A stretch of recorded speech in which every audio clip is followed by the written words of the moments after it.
A leading MEP has accused Boris Johnson of not running a serious government in the bitter row over the Prime Minister's decision to scrap EU red tape for Northern Ireland. Brussels is furious at Downing Street's decision to delay the implementation of trade checks on supermarket supplies between mainland Britain and the region.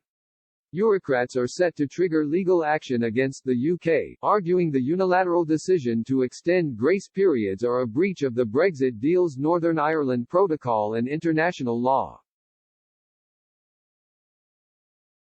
Dacian Cholos, president of the Liberal bloc of Renew MEPs, fumed, breaching international law is not what serious governments do. Allies, neighbours and friends work together to find solutions.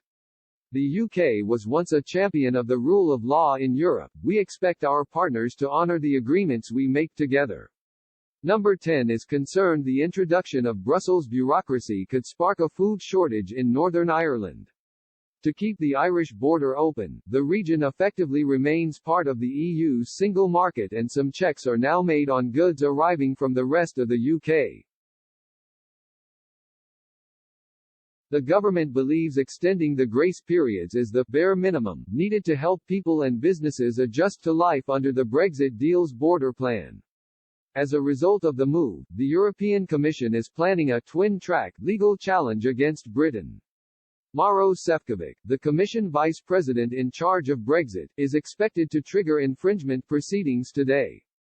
This could see Mr. Johnson hauled in front of the European Court of Justice, which retains control over the Brexit divorce agreement. The Slovak diplomat will also send a political letter to Number 10, insisting the government is in breach of the good faith commitments it signed up to as part of the treaty. This could trigger the dispute mechanism in the post-Brexit trade and security deal, essentially handing Brussels the powers to retaliate by suspending parts of the pact if Britain refuses to comply. Whitehall insiders fear the bloc's bureaucratic approach to Northern Ireland could risk further flare-ups. Tensions have already been at breaking point after the introduction of post-Brexit trade checks in the Irish Sea.